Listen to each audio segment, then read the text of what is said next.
You know, me and my family have nowhere to hang up our coats when we get into my place.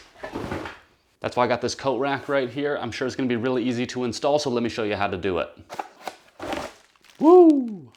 Comes with 2 packs of hardware. Each one includes drywall anchors, some caps, and some screws. So it's got this nice matte black appearance, and it feels lightweight but still pretty strong too, with a little bit of flex to it there. The rail right here is made of stainless steel, while the hooks over here are made of an aluminum alloy. Now you can see that they have these bulging heads on the end. That's going to prevent things from getting caught or hooked on any kind of like sharp edges. And same thing up here too. It's a nice rounded edge for when you slide things on and off. All right, let's get some precise measurements real quick. We've got some drywall anchors that are just over 1 inch long. We've got some tiny cap pieces here that appear to be about 7/16 of an inch. And we have some Phillips head inch-long stainless steel screws. I'm glad they sent me 2 packs of hardware because, as you can see, one little cap right here has a little chip in it, so I can take one out of here, so that's nice. We have some extra pieces here. The maximum protrusion from the wall will be 2 1/4 inches, while the steel rail takes up just 1.5 inches by 16 inches.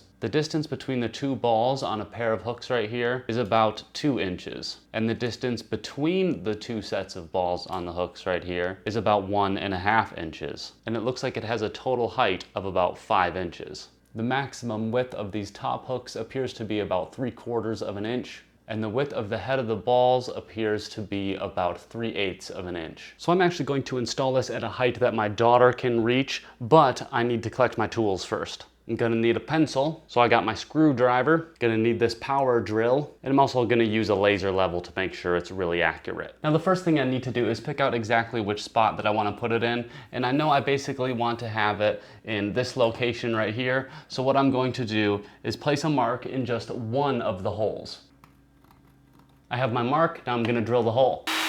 Okay, now we're gonna put this screw in the wall with the bracket at the same time, but first we want to start attaching our little plastic caps right here so we can put our black cap on at the end. We start with this little plastic piece right here. You can see that it's kind of like a little bowl with a hole in it, so we put the bowl up and we drop the screw into it like that. So at the end, the cap will be able to fit nicely onto that plastic piece covering up the screw. But for now, we're just gonna take the screw and stick it right into here. And then we're going to screw it in. But we're not going to screw it in all the way. Once the screw's partially in, we can bring up the coat rack like this, make it roughly level, and make a vertical mark roughly where we think our screw is going to be. Roughly like there. And now with the laser level, we're gonna make sure that we're pointing the laser at the middle of the screw over here and getting a flat bubble over here. Once we have our spot, above our vertical line, we mark our red laser line. Now we bring our coat rack back up to that level line there, and we mark an X where our screw should go. Now we have our spot crystal clear right there.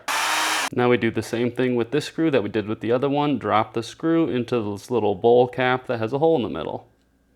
Doink. Bring our rack up to the hole and insert the screw. Give it a twist a few times with your fingers, and then finish it off with the screwdriver. Don't forget to tighten up the other side. And one thing I'll note while I'm doing this is I really appreciate that this steel rail is flexible, because you can see that my wall is a little bit, maybe a little bit curved or something. And so as I'm screwing it in, the steel rail is matching its slight curvature and adjusting to it. And lastly, we'll take these little black caps and apply them over top of the plastic caps that are surrounding our metal screws. Very simple. There we go, it's nice and sturdy with just those 2 screws right there. Let's add some stuff to it to see how much weight it can hold. So you can see here it has no problem holding all of my hats, all of mine and my daughter's coats, and some other stuff. Getting these keys up here too. I can give it a little pull and it's not going anywhere. It feels really strong, like it's gonna hang on to this stuff easily. I can also see it being used for towels in the bathroom. Maybe you could hang some mugs on it in the kitchen. And it's really its wide versatility that makes it great for anyone who wants an easy to install rack with multiple hooks. And if there's any negatives to it, I didn't see any indication that this metal is all rust free, so I would be a little bit careful about using it outside.